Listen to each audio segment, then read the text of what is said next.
Hello and welcome to Tonalist Painting by M. Francis McCarthy. This is your painter in residence, M. Francis McCarthy, and the painting we are doing today is called Radiant Grotto, and it is a 5x7, and I guess I could call it a study, but the larger painting for Radiant Grotto just didn't work out, and I guess we'll be talking about that, but I'm pretty happy with this little painting, and it's of a scene that would be not so far from me. In these, we have these forested hills here in Northland, New Zealand, where I live, that are almost primeval. They look like something from the age of the dinosaurs, and this particular scene I took over by what's called the Quarry Gardens, and that's where I got the photo reference. And I'm really happy with this painting. I really love it. It's in my studio, and a lot of people have commented on it. And I took a stab at doing it in an 11x14, and it's funny how sometimes you could just tell something's not working out even from the initial drawing stage, and it's just my nature to persevere and keep going. But I got it up through the first color stage, and I still wasn't very happy with it. It just wasn't coming together, and I basically bailed on it after that first color stage. I did not destroy it, though. I kept it in a box, and so one day I may revisit it when I have a fresh perspective on it. But some of the things that sort of went wrong for me in the larger one is I think I had the whole scene tilted a bit to the left or the right.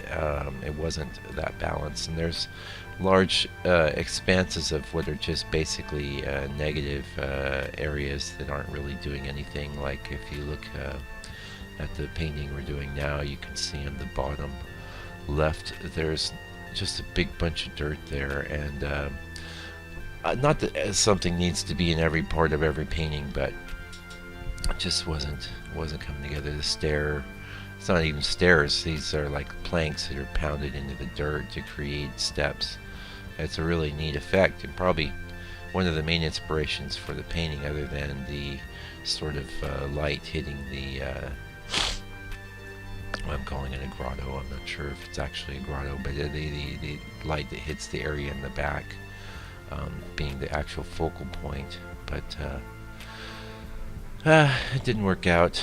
I am going to share this scene with you, though, and this is super recent work done this year. We're in March right now, and today is actually Easter out here in the southern hemisphere of New Zealand. It's the March 27th for those of you that are interested, and it's a bit of a close call this week as far as getting you your blog post, video, what have you.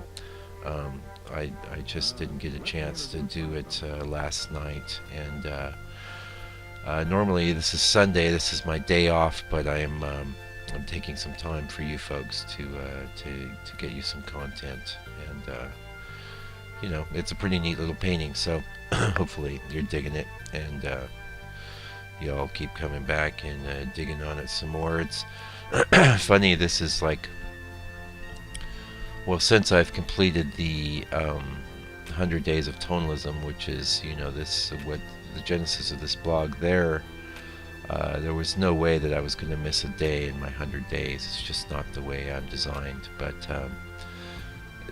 after I finished the 100 days, I decided to continue the blog, but do it in a bi-weekly or once-a-week basis. And since that time, we've done 30. This is post 31 of that period. So we're keeping it going. I really want to keep it going. It's not always easy. I've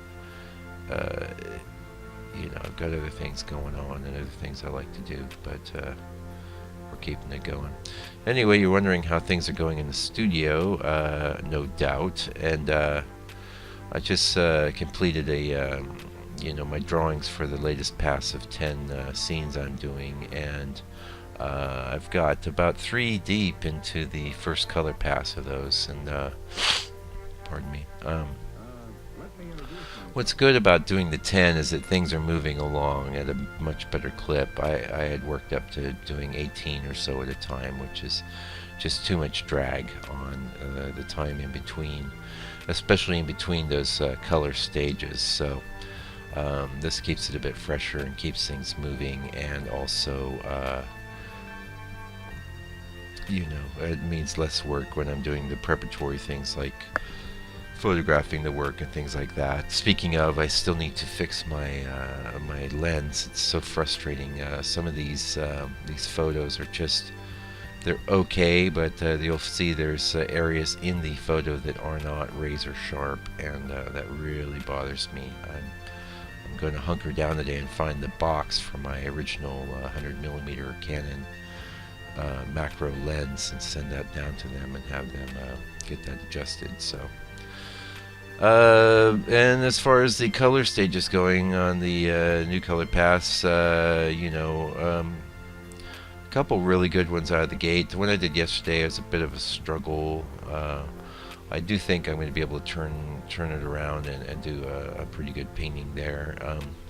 There's the struggle in that one was where you've got these bunch of tree trunks that are going over a much lighter space. That always throws me in that you got to paint the lighter and then paint the trunks over it, and you sometimes get because it's wet over wet, you get a very clean sort of thing, so you have to adjust that, and I guess I'm crying about things. We all have our challenges, but also I'm noticing more and more if the drawing had some problems with the way things were sized. That tends to carry through all the way into the color pass. It's actually pretty. I've talked about this before. It's quite interesting how when things aren't necessarily going the way you'd want on a painting, that I sometimes have no real ability in the moment to change that, and that's a lot of that's because the engine of creation, so to speak, is the universal mind itself, of which I am a part, and as the sort of point or focus, the artist, I have my part to do too, but I'm not so much about controlling the process as about being the point or focus of the process. And there is a certain amount of control. There's a million decisions being made, many of them conscious and many of them unconscious. But sometimes it can weigh a bit far in the direction that you might not want. And that's when the painting doesn't work out. And what can I say? Anyway, you can see we're getting pretty close to the end, and this is a nice little painting. The challenge again for me here was also dealing with some like the large leaf you'll see in the middle of the left-hand side, and that is our left hand, not the painting's left-hand side.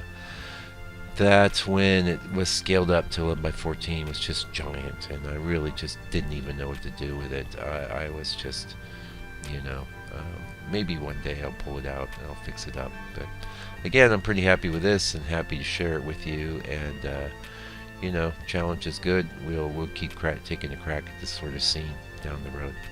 Anyway, thanks for joining us today on Easter Sunday, and I hope you're all doing well, and that you'll join me next week. And if you'd like to see more of my work, go to landscapepainter.co.nz. There's a bunch of things there you can check out. You can also follow the blog from there. And we'll see you next week. Take good care and stay out of trouble.